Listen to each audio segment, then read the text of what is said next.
I'm Thetis Cusimano from the League of Women Voters of Lafayette. I want to welcome you on behalf of our organization and the ULL College of Liberal Arts. The League is a nonpartisan, nonprofit organization. We do not endorse or support candidates or parties. Since 1920, the League of Women Voters has worked to educate and inform voters. Membership is open to anyone over the age of 18. The Lafayette League encourages informed and active participation in government. Our members work to increase understanding of public policy issues and to influence public policy through education and advocacy. And the League is particularly honored to co-sponsor this forum with ULL and to have as our moderator Dr. Pearson Cross, Associate Dean of the College of Liberal Arts. Please welcome Dr. Cross. Thank you.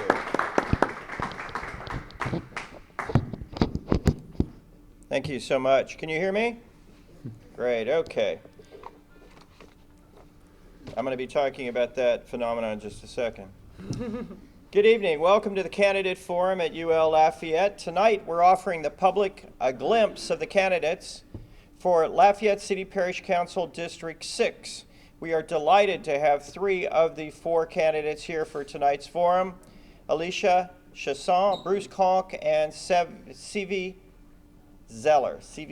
Okay. The incumbent, Andy Naquin, is not here tonight because he had a previously scheduled engagement. First, please take this time to silence your cell phones if you have not done so. Check them, make sure that they're off. Next, the format. The questions that I'm going to ask are going to be new to the candidates. They have not received them in advance. The questions are designed to give the candidates an opportunity to express their positions on issues relevant to voters. Our process tonight will be to give each candidate in alphabetical order a minute to introduce themselves. Then, at the end, we'll give them 2 minutes for closing remarks. In between the intro and the closing, we'll pose questions that all 3 candidates will answer. Candidates are asked not to address each other directly, as this is not a debate, but in fact is a forum. Answers will be limited to 90 seconds each, strictly enforced by our timekeeper, Dr. Richard Cusimano down there. There he is, you see him? He will give candidates a 30-second warning after they've gone for 1 minute, and then stop with them with a warning signal if they go over their allotted time.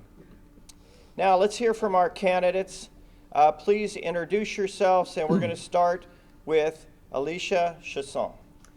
Hi everybody. First I want to thank the League of Women Voters and UL Lafayette for sponsoring this wonderful event. And most importantly, I want to thank you all for attending and being invested and interested in what actually happens in local government. My name is Alicia Chasson, and I am married to local actor Aaron Chasson III. And I have 2 wonderful daughters, a 3-year-old named Penelope, and Willa just turned 5 months this week. I am a teacher at Lafayette Parish. I teach talented theater to those who are exceptional, Louisiana has deemed exceptional in the arts of theater. And so I sort of have real small classes to individually address their needs as budding artists. I also am itinerant, so I've taught at, I believe, 12 different schools in my 5 years of being a teacher there. So I've been exposed to a wide area of the parish. I am also a theater artist myself. I've directed many community plays throughout Acadiana, and I am a doula with Mother Birth, and a doula is someone who helps support a mother when she is giving birth. So I am really excited to take part in local politics. It's something that if you'd asked me a year ago, I would have said there's no way I want to do that. But now that I've chosen Lafayette as a place to raise my family, I have become much more invested in what's actually the decisions that are being made for me, for my children. And I want to have a stronger voice in that and represent the people in a way that I think is fit. Okay, thank you, Mr. Conk. Good evening. Ditto on the thanks expressed by Alicia. I'm Bruce Conk. I'm a native of Lafayette, and all of my adult life I have been a player in the growth of our community. Some of you with a long memory might remember me from my days at Channel 3 and Channel 10 when I anchored both the 6 and the 10 o'clock news.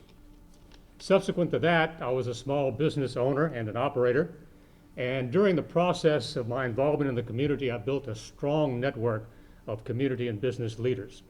I am a community volunteer. I'm an elected official back in 2003, re-elected in 2007 to the Lafayette City Parish Council. I played a leadership role in the development of Plan Lafayette and the Unified Development Code. And that role was important because it came as I was the chair of the Lafayette Planning Commission for 2 years. In my mind, the next logical step for me as a community public servant is to serve on the council to see and implement the Plan Lafayette. It is a plan, it is a framework, but it has to be implemented, and in many ways it has to be financed. In addition to implementation of Plan Lafayette, we have a very serious financial situation in Lafayette Parish. The parish of Lafayette, without exaggeration, is broke. And I think it's going to prove to be true during the coming years when you see no capital improvement projects and you will see a reduction in public services. Thank you. Thank you, Mr. Conk. Ms. Zeller?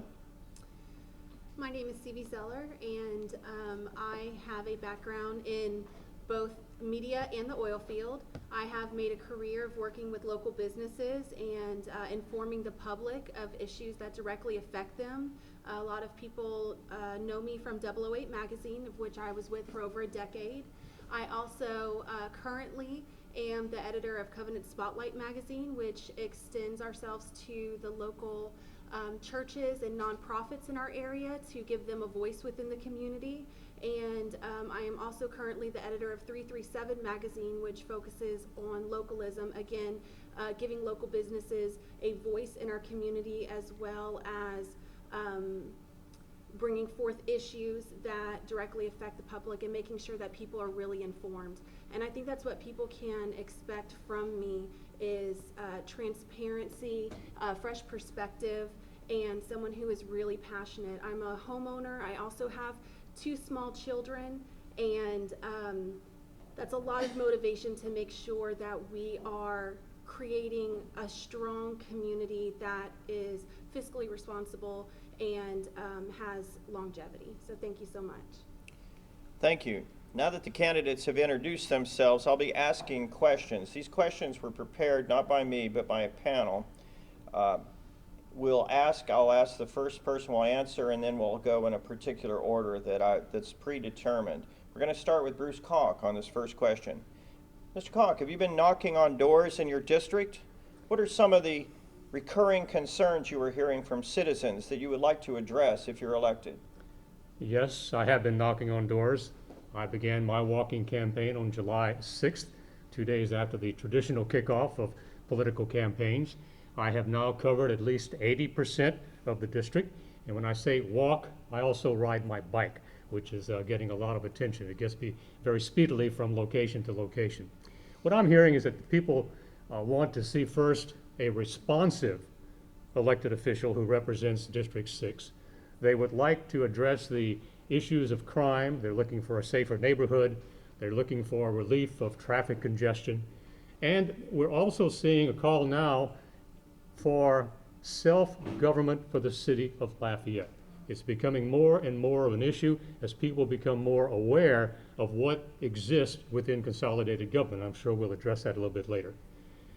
But the other thing that they want is that someone who can do the job, who is responsive, who does the homework, who is at the job day in and day out, and always in the community finding out what are the issues of concern, identifying those concerns and realizing that those concerns will vary by neighborhood. So you just can't go to Bindle Gardens and identify an issue that, not Bindle Gardens, Broadmoor subdivision, and say it applies to the St. Streets area. You have to have that one-on-one communications, and that's one thing I will bring to the job. Thank you. Ms. Zeller? Yes, I have been out walking quite a bit. I enjoy it. It's great. I love getting to see the neighborhood. I love getting to meet the people. It's just something I really enjoy doing. I do that for a living. I'm out talking with people and finding out where their heart is and how we can help them to not not just talk about those issues, but actually take action on those issues. A lot of things that we're hearing, as Bruce did mention a couple of these topics, which is there are a lot of concerns about traffic. We have a lot of concerns about the infrastructure in general, bridges, drainage. That's something that definitely needs to be addressed. There's a cry for a better utilization of existing resources. No one wants to see, these massive tax increases. We just want to be smart with what we have and utilize those better. And really just to have representation that is accessible. Someone that is going to answer them, and that you not only know what district you're in, but who your councilman is, and that if you have an issue, you can reach out to them and they will be there for you. And without a doubt, I can say that is me. Thank you. Ms. Chasson? Yes, I haven't been knocking on doors yet because I only recently actually announced my candidacy. But in the meantime, I have been going to many community events, theater plays, Downtown Alive, other things where many people from the community and the area would be there, and discussed it with them. I've also, of course, been talking to my fellow teachers at the different schools that I teach at and asking what kind of things that they would like to see, separate from the school board, because that's a whole other can of worms, but how we can, as a council, also support and strengthen the school board, restore the community's faith in the school board. The number one thing that I'm hearing is buses and sidewalks. People want to have Lafayette be more accessible, both for those with disabilities and for those who just don't want to use their car. They're worried about the environment, they're worried about traffic, they want bike lanes also. But I've heard that buses and actual working sidewalks that are not obstructed are the biggest things. I've also heard about drainage, and I've heard about having a safer downtown, because so many events happen downtown, but people want to get out of Dodge before the sun goes down sometimes at certain parts of Jefferson Street. And I've also heard, because of my connection in the arts community, I've heard that they want more support of the arts, both from the local government and from the people in general. So how can we work together to create a partnership between government and arts that is beneficial to both? They also want to find information easier. The Lafayette Consolidated Government website is not that user-friendly, and it's very difficult to find things on your phone. So that is something that I would work for as well. Thank you, Ms. Chasson. We're going to start this next question with Ms. Zeller. What goals of the Lafayette Parish Comprehensive Plan do you consider most worthy of taxpayer dollars?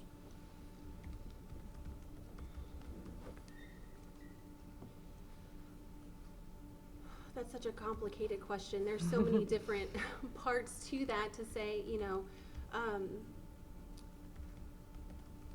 that's something that I want the people to speak on.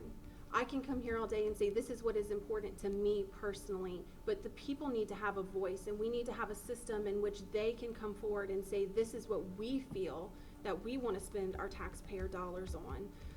The comprehensive plan is wonderful. There's a lot of parts of it that I really support, and I definitely want to work with the various departments to make sure that they're all having equal representation and that people are fully understanding what that comprehensive plan is. I think there's a lack of understanding maybe of the totality of the plan itself, and so I really want to make sure that before we take action and start spending money in specific areas, that the people that this plan is going to directly affect fully comprehend what is involved, and so that way they can have their voice be represented by whoever that council person is. Okay, thank you. Ms. Chasson? I echo that. It's such a massive undertaking, but there are certain things that do stick out to me, and one is the idea of mixed-use developments on any new developments that come into town. The people have very loudly said that they want to be able to get places. They want to have a community that they can go to. That's one of the reasons that River Ranch has been such a desirable location to live, is that they don't have to go very far to get anything that they want. And also they see their neighbors more often, which is something that is lacking in a lot of the other neighborhoods in Lafayette. Anything that involves community building, the public spaces, parks, those sort of things that will bring people together so that they can have a communication. So there is an arena to discuss ideas and concerns in the neighborhood. And once you know your neighbors, safety automatically increases because you're on the lookout for each other. You recognize who belongs there and who doesn't, so your ears can prick up if you see something that's a little fishy. And I can't read what I wrote here, but it looks very interesting. And another thing is the entryway into Lafayette, part of Project Front Yard, and to make it so that we are the hub city. And so we want people, when they go through the hub city and don't actually stay, we want them to say, wow, what a wonderful place that has a real sense of pride, instead of, well, I have no reason to pull off and check out this neighborhood, this city. So I think that all those things connect us and will make everything stronger, communities, business, and increase the sense of pride that we already have as Acadiana. Thank you. Mr. Cock? As both Alicia and Sevia have noted, it is a massive framework of a document, but it is a plan.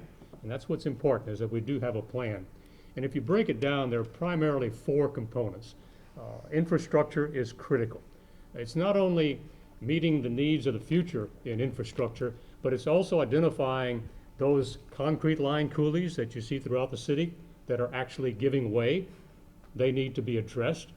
They need to be replaced or brought back to natural stage. What about your bridges? We're going to probably close 4 bridges next year because of safety concerns.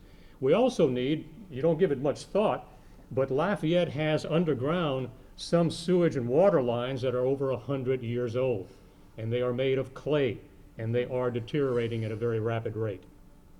But on the upside, you have an opportunity to do things the right way as we move forward. You have an opportunity to address traffic congestion and relieving the congestion by building complete streets, streets that not only address vehicles, but take into consideration pedestrians and cyclists. And then, as Alicia alluded, we need to look better to the outside world. Look at it from someone who comes off of I-10 and uses Ambassador Caffrey, University Avenue, or Evangeline Thruway. We ain't pretty. It's not a good first impression, and we have to address that issue if we're going to grow our community in terms of attracting family and business. Thank you. This next question goes first to Ms. Chasson. What role should taxpayer funding instruments such as tax increment financing districts or TIFs or other incentives play in supporting private sector development? I have some notes on this, so let me find them. This is something that was new to me when I decided to run for council, so I've done some research in what has worked and what hasn't. And I think that the TIFs are something that certainly can be used effectively, but they have to be used as they were intended. So TIFs are tax incremental financing. So take, for example, the Target anchored shopping center at Louisiana Avenue.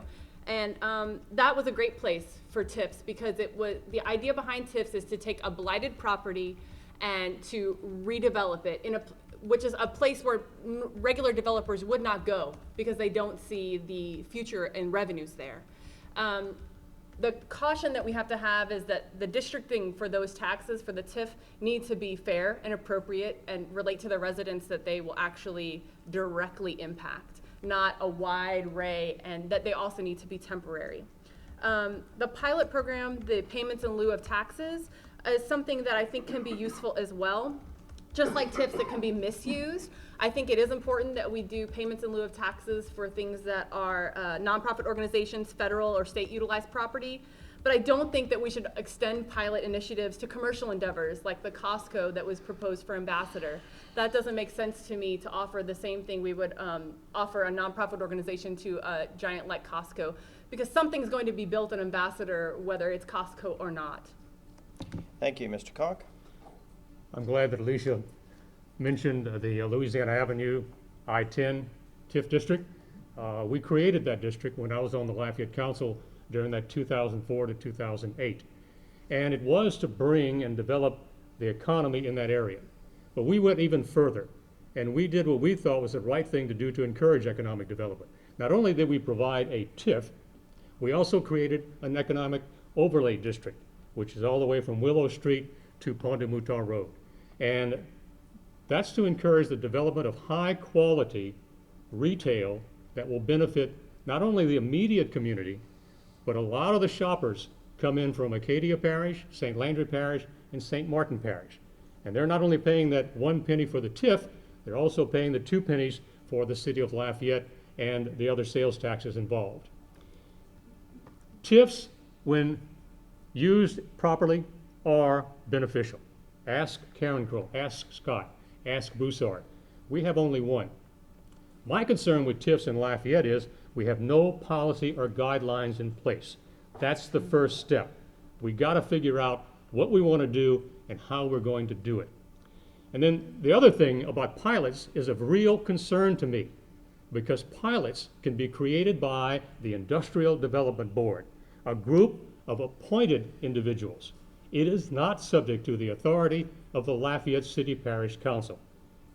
And when you propose an initiative such as the pilot for Costco, you have to have involvement by the public elected officials. Thank you, Mr. Conk. Ms. Zeller? I agree with Bruce's sentiments on that. You know, there's a time and a place for TIFs. They can be extremely effective to stimulate economic development, you know, to breathe life into some of these blighted communities. It's so important for us to be conscious of how we can help them, and this is one very effective way that we can do that when used on a temporary basis, as was previously mentioned. The one thing that I tend to err on the side of caution of with that is the effect that it can play long-term with the school board. And so I just want to be, I may not have mentioned that my family, my grandfather, Robert Adamson, is very involved in the education system. It's something I'm very conscious of, and so I always just want to make sure that before we launch into some of these programs that we are really engaging in conversations with all of those who are affected, from the different divisions to the businesses down to the community and the neighborhoods that are directly affected by those. And yeah, that's really what I have to say. Okay, thank you. This next question goes first to Mr. Conk. Mr. Conk, how do you weigh the importance of our cultural economy? Do you support public investment in the arts, festivals, history, and museums? Yes, by all means. And I think in doing so, you have to address the beer and boudin crowd, as well as the wine and cheese crowd, as well as all the other facets of our community and their varied interests. My background, and Alicia and I were talking about this earlier, is in the theater. In fact, that's how my wife and I met long time ago. So I've got that background. I've been involved in the community. If you look at my list of community activities, they are centered around things like the Acadiana Center for the Arts, around the Lafayette Science Museum, around Vermilionville. All of the components that make up a solid foundation for the development of a very comprehensive community. We have infrastructure needs, yes. But we also have to identify those things that make Lafayette very unique and provide some support for them. And most people know Lafayette not because of our streets, not because of how well we drain or not drain water, but because we have music, we have food, and we have a good time. So we need to pay attention to that. Thank you. Ms. Zeller? Would you repeat the question for me? if you Sure. don't mind? How do you weigh the importance of our cultural economy? Do you support public investment in the arts, festivals, history, and museums? Okay, that's what I thought. Just want to make sure I was understanding correctly. Absolutely. I mean, tourism is really important to our area. The arts and the culture, it's something that is so unique. If you've traveled outside, every area has its really unique attributes to it. But when you come here, it's alive and it's wonderful. And there's so many different forms of it too, from the musicians to the arts. And I think that probably everyone here at one time or another has enjoyed that, because while it's important to make sure that we are maintaining and improving our infrastructure, we want to live life well too, and we want to be attractive to families, and we want to have good quality time. And so I think that we definitely need to be supportive of them, while keeping in mind that, you know, there are X amount of dollars in a budget, and so we just need to be mindful of the balance in life, because with everything there's a balance. Okay, thank you. Ms. Chausson? I'm so glad to hear that both of your answers are yes. So this is, of course, obviously something that is very near and dear to me. Arts and culture equal economic development. Not only when local government supports the arts, you're supporting not only the artists to stay here and to develop their work and make site-specific work that increases tourism and travel and notoriety throughout the country and the world, but you're also encouraging people to go to dinner before they see the show, to go get a drink afterward. So you're helping all the local businesses around it as well create a revenue that wouldn't exist if there wasn't a theater 2 doors down from them. Having a thriving arts community attracts the best and brightest in all fields, not just in art. You get I'm so excited, I can't even talk. Like if you think about Austin, a lot of our young people are so excited to move to Austin, but Lafayette could be that. And one of the main differences is that Austin, at the local government level, really pushes the arts as a community builder. Now, there are so many things happening that we can't even find a place to put them all so people can find them. There's theater performances, live music, dance, visual art exhibitions, and literary events all around Lafayette every weekend. Oftentimes my husband and I have 7 things to choose from and we gotta choose one. I want the community to know all about those things so they can make their choices, and that will improve the quality of art because they're not gonna go see something bad twice. And it will also, anything that we invest will come back to us tenfold. Okay, thank you. This next question goes to Ms. Zeller first. What are your plans regarding affordable housing needs for low-income residents of Lafayette Parish and the Lafayette Housing Authority and its Board of Commissioners?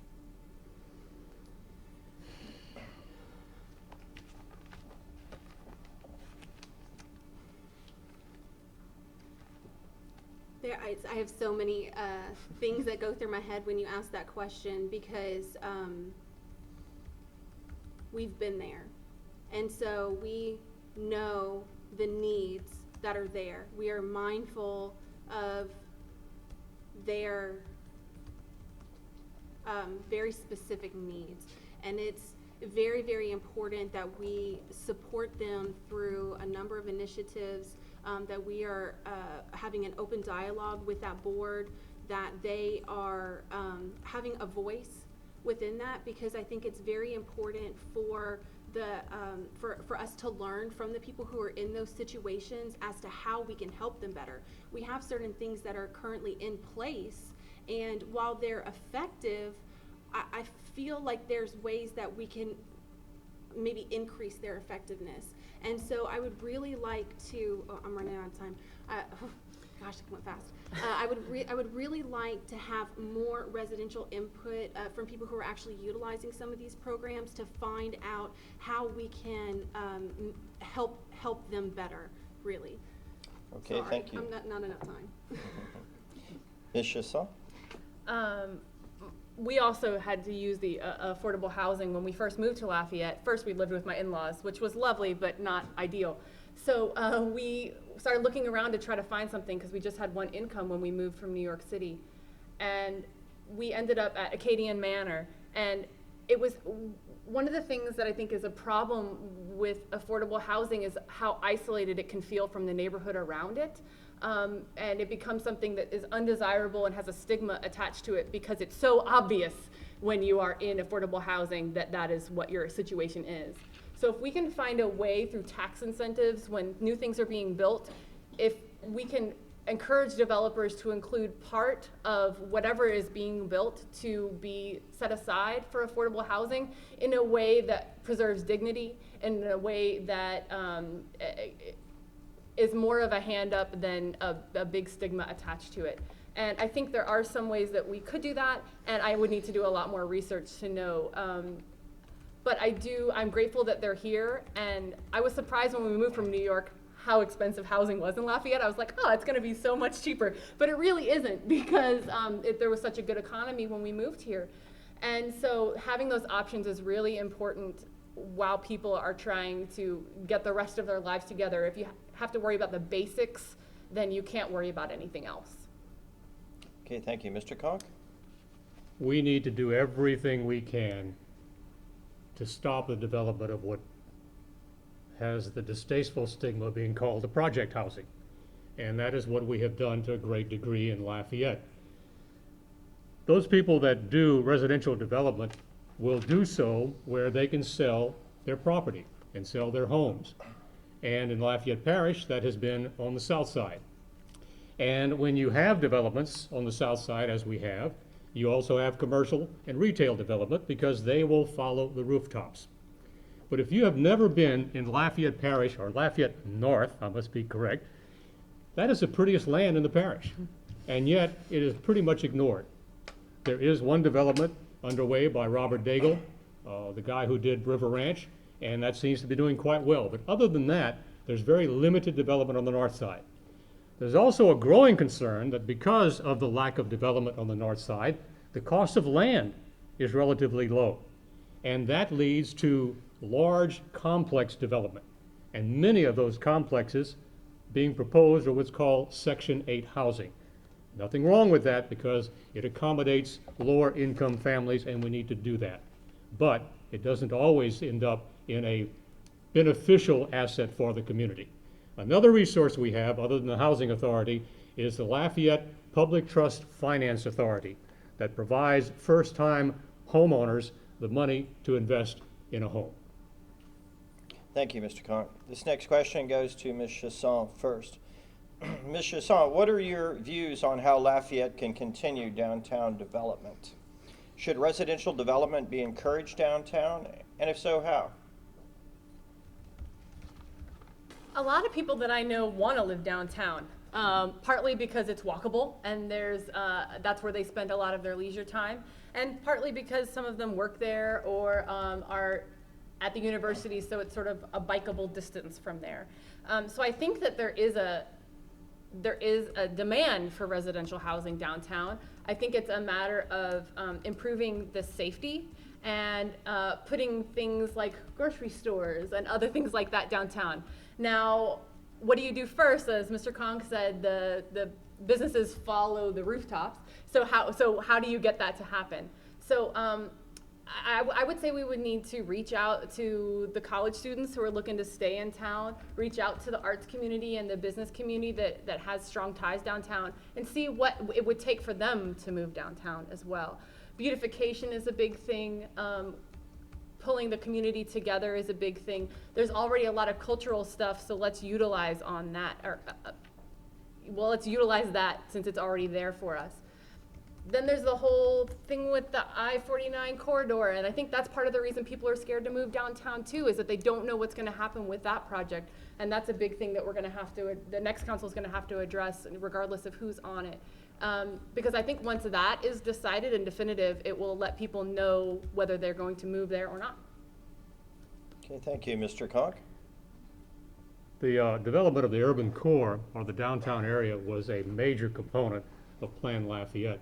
In fact, it's part of the Downtown Action Plan, which was a separate module within Plan Lafayette. And that's kind of near and dear to my heart because I'm a native of Lafayette, as I mentioned in the opening. I grew up 5 blocks from downtown, 705 East Vermilion Street. And when I was growing up in the 50s and the early 60s, downtown was the place to be because you had Sears, you had Montgomery Ward's, you had all your major retailers downtown. You had the Hyman store, the Hyman Food Center, all of that was in downtown. Then all of a sudden the Acadiana Mall opens, takes away, has Sears moves over there, and slowly but surely downtown started to die. I saw icons of architecture being taken down like the old Jefferson Theater and the old Azalea Theater. Luckily we maintained in place the Garden Hotel and the Evangeline Hotel. So here's our chance. I grew up in a mixed neighborhood. I grew up 2 blocks from a corner that had a grocery store on every corner surrounded by housing. That's true mixed-use development. We got to get back to that. And you're seeing that happening now. Young people are moving into the Freetown and Puerto Rico. We need to encourage more residential component development in the downtown area if we're going to grow this community. River Ranch is nice, but the young people don't want to live necessarily in River Ranch. They like that real home feeling that you get in the old part of Lafayette. Thank you. Ms. Zeller?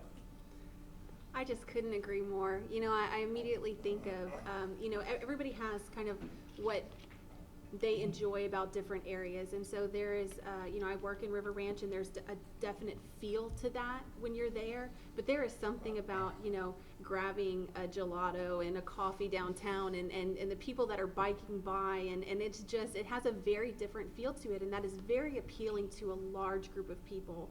And so residential development is crucial to seeing a revitalization of downtown, which is I really feel there's a strong desire for in our community. We have several projects that are currently underway. What's really nice is we can kind of see the vision of what they're wanting with what they did on Jefferson Street with the streetscape. It's lots of mature trees, there's shade, there's cafes on the sidewalk, there's many things that invite people to linger and shop and do and live and bring your kids to play in the fountain and all of these things.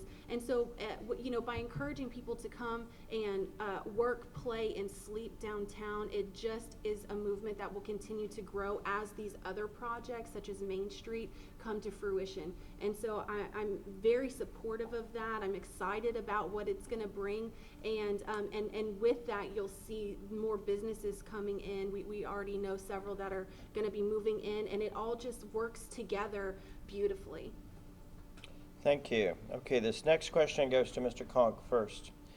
Mr. Conk, to what extent would the construction of the I-49 connector as a 6-lane raised freeway through the downtown corridor impact existing neighborhoods and plans to develop the urban core? How could these impacts be mitigated? Just this week, the Professional Services Committee, which is part of the Lafayette City Parish Council, recommended a consulting group that will study and make recommendations on that very issue, how to mitigate the impact of this monster of a road that will go through some of our oldest communities in Lafayette and right next to our downtown area. We have a grant called the Tiger Grant, which will fund that research and will provide a basis for identifying those folks who can best do the job in telling us, what do you do with a 6-lane road that's going to be a minimum of 18 foot high? It's going to be way up there. What's going to be the impact of moving traffic at that height on the adjacent neighborhoods? What's going to be the impact of that much traffic moving at such a high rate of speed on St. Genevieve's Catholic Church? What impact will it have on those businesses that exist today and those residents that live along the Evangeline Thruway? Those are the questions that need to be asked. Also, how will you access downtown? We know as of right now, it will not go into Jefferson Street. They're going to probably funnel traffic along Johnson Street and 2nd Street and then bring it to downtown. So those are all issues that need to be studied. The process is in place. The consultants will be named officially probably within the next 2 weeks, and we have the money, thanks to a federal grant called the Tiger Grant, to get it done. Thank you. Ms. Zeller?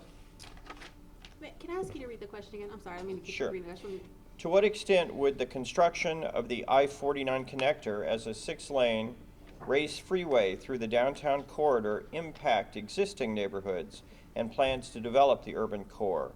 How would these impacts be mitigated? Okay, so that's what I just want to make sure, because what immediately comes to mind is noise. You want to be able to enjoy your music and not hear I-49 coming through and all of this traffic. And so we've already seen how effective some of the consultants that our government is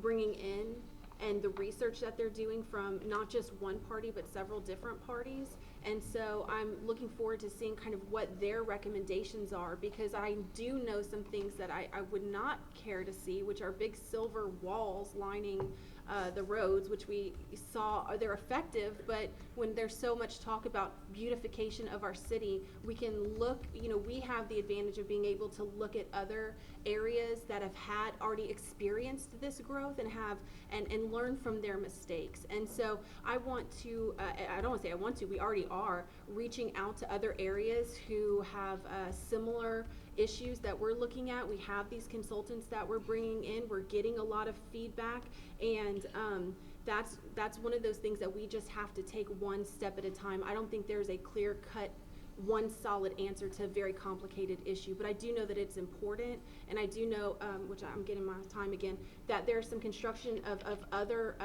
roadways and corridors that will help decrease traffic. So when they break the flow off and it comes off, they will have more ways to go, so it won't compile the traffic issue. Sorry. Thank you. Ms. Chasson? So the city needs to reconcile its need for connectivity, modernization, and growth with issues of displacement, gentrification, and an increasing divide between North and South Lafayette. That's, I feel like, one of the biggest concerns, is that it already feels like two separate areas that don't meet very often. So then what happens when you put a gigantic interstate in between that and create a physical barrier? So what we really, I believe, need to do, the consulting thing is wonderful and is happening and is necessary. We also, as I know has happened in the past, need to really talk to those residents who are directly impacted. Not just the ones whose homes will have to be relocated or destroyed and put into this temporary housing as they find a quality of life that's comparable to what they're losing, but also to the people that are around the area who will stay and then have to live with whatever the city decides to put there. Ultimately, we need to listen to the pros and cons of everything and really make sure the public understands so that they can make it as informed choice as possible. And ultimately, the citizens are going to have to decide what they're willing to sacrifice to ensure that Lafayette addresses growth and economic potential, which we think is certainly essential for this, because the current I-49 situation is not helping us very well. So I think it's about, like, what is it worth, and seeing really long term in this way and getting those directly impacted to see that vision as well. Thank you. This next question goes to Ms. Zeller first. Ms. Zeller, what approaches should city parish government take to reduce traffic congestion and make Lafayette more pedestrian and bike friendly?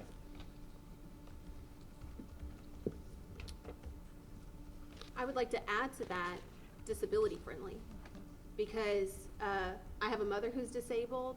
I work with several different organizations that, they need to get from point A to point B too. And so we have some really great ideas on, as far as, let's talk about traffic congestion specifically. Improved signalization comes immediately to mind. I visited several areas that have implemented some unique systems. We have a internationally recognized fiber optic system here, and we need to be taking advantage of that. We already have some stuff in place, but we can really kind of step into the current century with the technology that we're using and improve signalization. I really love the idea of roundabouts when used effectively. I do understand that there are some drawbacks to that when it comes to the land usage and all of this, but we are seeing that the community is working with us together. And we have some new engineers that are coming in. They're looking at an additional bridge over the river, and that is going to enable us to be able to hopefully create a new roadway that will help relieve some of that congestion as far as our specific district off of Ambassador. We can talk about a lot of other areas, but let's talk about what directly affects us in District 6, which is, Ambassador, Collie Saloon, Pinhook, some of these kind of main roads that we're accessing every day. Thank you. Ms. Chasson? I agree with the use of the roundabouts where effective, especially in neighborhoods that are growing. They seem to be being used really effectively in areas like Youngsville, and I think that there are certainly places where that could be used very well. I also know that we need some improvement of huge intersections such as Ambassador and Johnston, and how can we take care of that traffic overflow. I know 1 Acadiana has put a lot of time and money into studies of that and have some ideas for that. But what project that is near and dear to me though is buses, and along with the sidewalks, which I've already spoken about, and bike lanes. Buses, I think, will help. A lot of people want to use the buses but feel that they cannot rely on them. I talked to a college student who said that she just got a job, but she has to leave 2 hours before her shift so she can make sure that the bus gets her there on time. So ideas like they're starting to put GPS on buses, but we need a more extensive system. Rather than point A and B, we need all the points, all the letters of the alphabet to have a true public transportation system. The city is almost impossible to get around if you do not have a car, much less the rest of the parish. If you have a disability, it's even worse because then you're relying on these special buses that you have to call and make arrangements for that are not available 24 hours a day the way that you would like them to be. So I feel like buses is one way that can improve a lot of things. That's it. All right. Mr. Cox? There are definite advantages to being number 3 on any response. Yes to signalization, yes to roundabouts, yes to addressing the ADA problems. But you know, when it comes to streets, the engineers love to say it's not the mode of moving the traffic, it's the node. When you get to the intersection, that's where traffic backs up. If you live off of Ambassador Caffrey between Congress and Johnson Street on a Saturday afternoon at 1 o'clock, where traffic backs up from by the Walmart all the way to Dulles, you can appreciate that traffic theory. We are in the process of constructing a complete street. It's going to be a pilot project that is being financed and engineered by the State Department of Transportation. It will go from Blackham Coliseum to the coulee right by Judy's Inn. And it will be a 5-lane, medium divide, bike walks, accessible by the ADA compliance, and that will be a pilot for the entire state, the first one in the state. Public transportation. I'm a cyclist. You can use bus and you can ride. It exists today. You can do mapping on Google so you know where the buses go, when to meet them, where they will go. Next in, oh, by the way, they have Wi-Fi. The next thing that I'm really looking forward to is real time, because when I go to a stop, I want to know if that bus is already passed or it's 30 minutes away. That's going to be the clincher, I think, to encourage people, especially younger people, to use public transportation. Thank you. The next question goes to Ms. Chasson first. LUS receives a large percentage of its power from a coal-fired power plant, Rademacher 2 in Boyce. What is your position on continuing to rely on electricity produced at a coal-fired plant? This is something I have to do a lot more research about. It came up at the City Parish President Forum, and I wrote a lot of notes. It's something that an issue that I don't fully have the grasp on, and that I'm really looking forward to finding out more about why we're still using that, what the real opportunities are, and what all that will cost, because I know that that's a very complex issue. Personally, I'm very interested in stepping away from coal as much as possible because I don't feel like it is sustainable. As someone who cares about the environment, I also want to look into those alternative methods like solar and wind, and how can we try to use that. And I don't know how feasible that is because that's something that is not my area of expertise. But I do want to ask those questions and figure out why that's not something that we can rely on more heavily. Thank you. Mr. Cox? The positive side of what we have in place today, and we do co-own a coal-fired generator in Boyce, Louisiana, which is just north of Alexandria. We co-own it with CLECO. And two things about that plant. One, we just recently upgraded the plant within the last 4 years to have better scrubbing in place. But that's in addition to having clean coal. I mean, some consider that to be an oxymoron, but we do get clean coal from the Northwest. Not too many people know that the City of Lafayette utility system owns 75 railroad cars that routinely transport coal from the Northwest into Boyce, Louisiana. Not many cities can claim to have that type of asset. But we do need to depend on a more reliable, more cost-efficient resource of fuel, and that's natural gas. We have an abundant supply of natural gas. It's here in our state, it's throughout the country. In fact, we have such an abundance, we're exporting it. We already have 4 natural gas powered generating stations in Lafayette. They are used as backups during peak times. So if we were able to do that and implement that at a relatively reasonable cost, perhaps we should look at doing one on a larger scale to meet all of the needs of electrical power within the city of Lafayette and be natural gas powered. Thank you. Ms. Zeller? Right, so we are definitely in an era of, I should say we've come back into an era of environmental consciousness. And, there's a little bit of concern about, our city's reliance on the coal. And so while it is, a percentage, and we just really need to diversify. And so I would really like to mention that we're a river city. And so we have the ability to use, to be able to create energies from a variety of different sources. So we had mentioned previously solar power and wind energy, but there is also ways to utilize our waterways to do that. And I would just like to reiterate what Bruce mentioned about the natural gas. We do have some concerns there about how the cost associated, does it really even out at the end because of how expensive it is to operate. But I think that by leaning on the people, the industry experts in that we can really learn how, I go back to my statement about better utilization of existing resources. We have our resources here. We just really need to utilize them more effectively to the benefit of our community. And we've got some really great people in place who are doing that currently. And it's really exciting to watch happen as a resident. Thank you. This question goes to Mr. Conk first. There are many needs for public funding through sales taxes, property taxes, and other monies. These include schools, police, fire, libraries, airport, and other local governing authorities. How do you envision LCG's budget sustaining parish services and infrastructure for the fastest growing parts of the parish and unincorporated areas? In my mind, it's a very simple philosophy. Are you going to use property taxes, or will you consider sales taxes? Each has a identifiable use.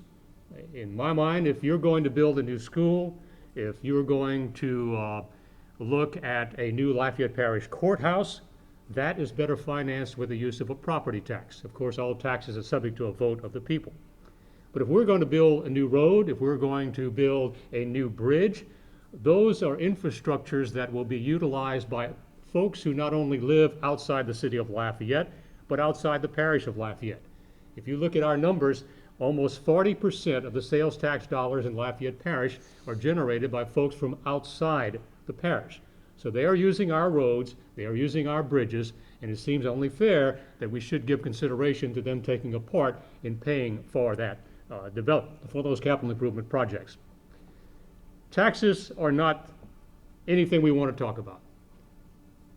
Political rhetoric will be that no new taxes.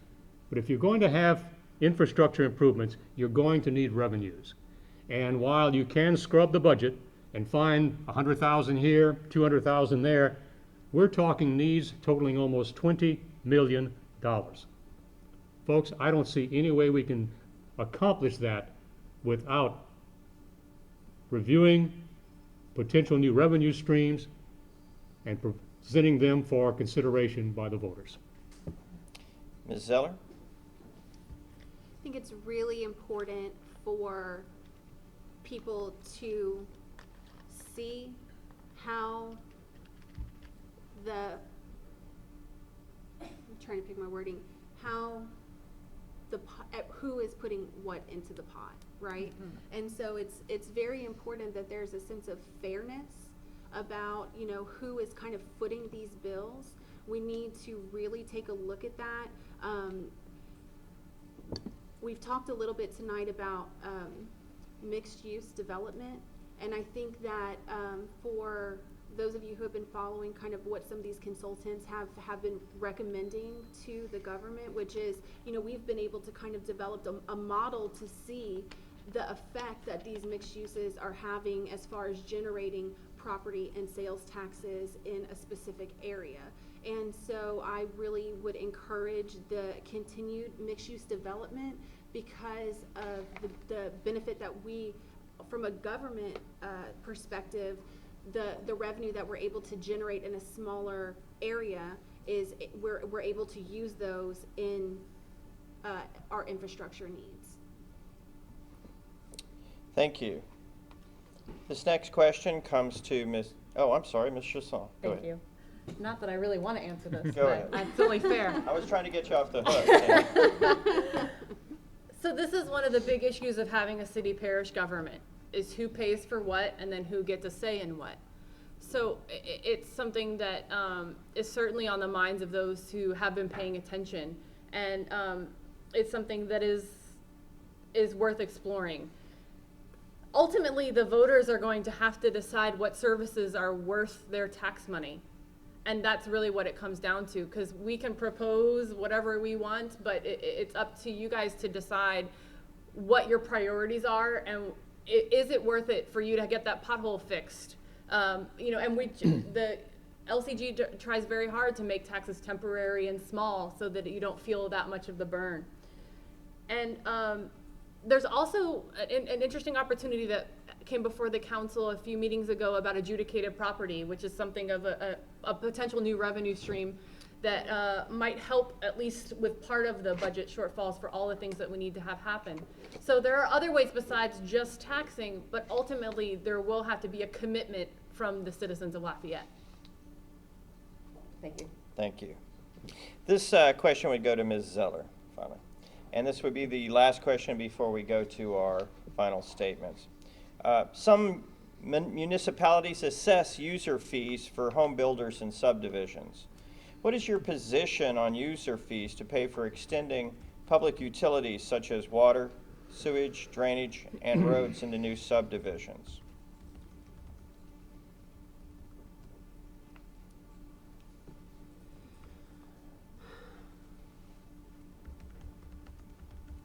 Every time that I think we kind of went through a cycle of expanding out, right? And so every time that a new subdivision would pop up, all of a sudden there's new, you have to excuse me, I'm Cajun, I talk with my hands.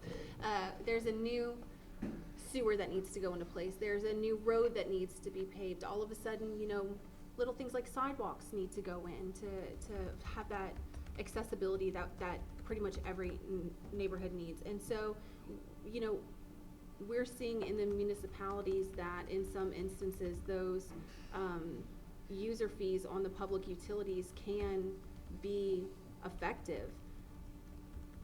On that same note, you know, we've also heard some I don't want to use the word complaints, but maybe opposition to those user fees.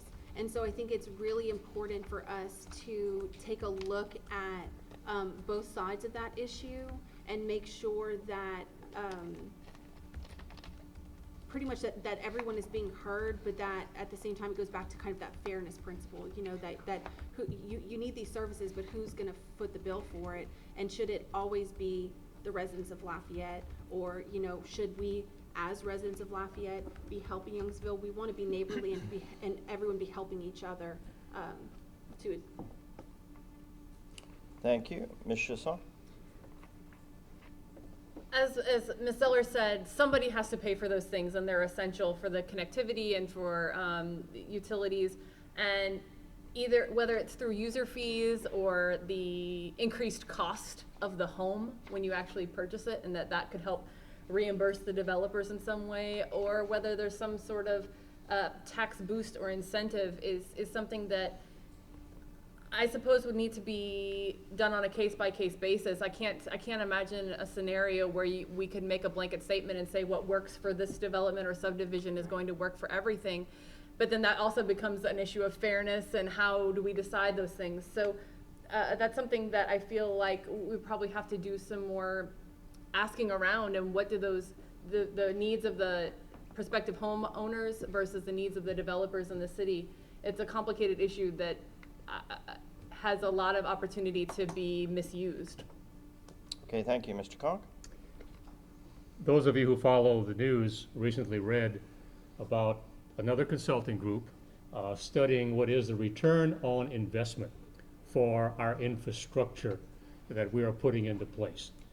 As both Ms. Hessel and Ms. Zeller have pointed out, a lot of our development is occurring outside the city limits. And inevitably, while that is done outside the city, they will come in and they will ask for annexation. They will be annexed. They're in the city. They expect utilities. They expect police and fire protection. They expect all the benefits of a city. But they have been developed outside the city, and we have to extend our infrastructure and our public services to meet their desires. Well, that sounds good. But property taxes in Lafayette Parish and residential developments do not return enough revenue to get a benefit for the services that are provided. So the answer is to encourage infill development. Develop where infrastructure is in place. Downtown's a good example. Everything's there: water, utilities, wastewater management. We have to have some incentives in place to encourage developers not to go to the sugarcane fields near Youngsville to build 200 homes, but do it within the city of Lafayette. Identify some properties where we can do significant and beneficial infill development. Okay, thank you. Well, we've reached the end, and now we're going to do a 2-minute closing statement from each candidate. We are going to do this in reverse, alphabetical order, starting with Ms. Zeller.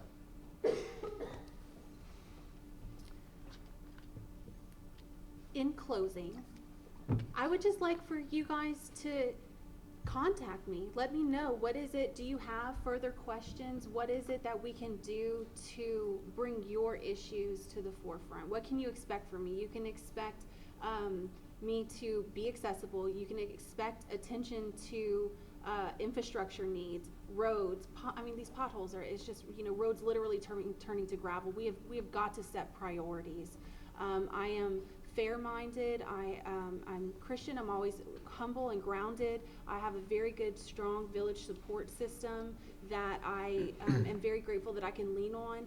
I have really great working relationships with a lot of departments. For years now, I've been covering these issues, and so I have no problem reaching out to these people and making sure, you know, if it's a public safety, hey, we have, you know, we can reach out to these departments and get their input and find out, that's their area of specialties, what do they bring to the table. And so I'm very capable of being able to make this a team effort and be approachable and listen to what our citizens' concerns are. That we really need to address this bridge situation, like he mentioned. I mean, it's just absolutely crucial. And then the ADA compliance is something that I'm passionate about. Parks and recreation, we really need to take a look at, you know, their that's been there since the 60s, and it really needs to kind of be brought to date. And so I look forward to the implementation of the comprehensive plan of Plan Lafayette. You know, are there some things that I would like to see changed a little bit? Absolutely, but I'm really happy that we have a plan. In school, the first thing they teach you when you're writing a paper is to construct an outline. And you can kind of bob and weave as you need as your story progresses, but at the end of the day, you have some kind of skeleton, a framework to create a strong community. And that's really what my goal is to create a strong community that my children and my grandparents and my mother will thrive in. Thank you, Ms. Zeller. Mr. Conk. I had a prepared text to begin my closing, but I have to tell you, I am so impressed by the quality of these fellow candidates. They've done their homework, they've done their due diligence, and if I'm correct, no party? You're Republican, you're no party. Correct. I'm no party. This is the future generation, okay? And this is encouraging because they are willing to step out there, and doing this kind of work is not easy. It takes a certain type of personality that sometimes you have to overcome what many people would be considered as a detriment. I'm very shy. But to put yourself out there as they have and as we are, it takes a certain amount of courage, and it really is encouraging to see these two young ladies up here. They're our future, and I'm looking forward to working with them. I'm also looking forward to working with the new parish president. In 2016, we will have a new parish president, and that person will have to work with a reconstituted council. There could be as many as 5 new council members on that 9-member council. And say what you will, think what you will, we talk about the state representative's race, we talk about the sheriff's race, we talk about the parish president's race. In my mind, the council race is the most significant election to take place in Lafayette Parish on October 24th. The parish president is the chief executive officer for the city and parish of Lafayette. He administrates public services. It is the council that makes the law. It is the council that approves the budgets to assure that we provide adequate public services for both the city and the parish of Lafayette. That's why it's critical that even though we are running in District 6, there are 8 other districts on that city parish council that as one unit, we address all of those needs of the parish and the city, not only current needs, but as we have that vision for the future 20 years from now. Thank you. Ms. Chasson? Politics can be really boring. I know I wasn't interested in this that long ago, until very recently. And what got me interested is realizing that because it's perceived as a boring situation, that there's a few really vocal people who are making all kinds of decisions for everyone. Just because we're sort of like, I don't really understand what this legal speak is, so I'm just not gonna deal with it. Well, that's gotta stop. And so my mission, whether I get elected or not, is to get more average, regular people who thought that they don't have anything to do with politics to understand what is happening right in their hometown, because it directly affects them. And no matter what happens, none of us are going away. So you're stuck with us all, no matter who gets voted on, because we have certainly made this commitment to the city and to this parish to make it better. And there are some things that I thought we might be asked that I want to just talk about, which is the schools. I know this isn't school board, but as a teacher, I have to talk about this. There's a new superintendent. We have a little bit better school board situation, and now is the time to restore the faith of the community into the school board. Because if Lafayette can pass a temporary airport tax to help improve business, I feel like Lafayette can pass a small tax to help the facility structures of the public schools and invest in our children, and not just those of the wealthiest, but of everybody, and giving everybody that shot. And I think that wealth disparity is a huge problem in Lafayette, and that's another thing that I think that buses can help to not solve completely. But if you can't afford a car, a bus can help you get around better. Buses will also help with drunk driving, which is another big issue.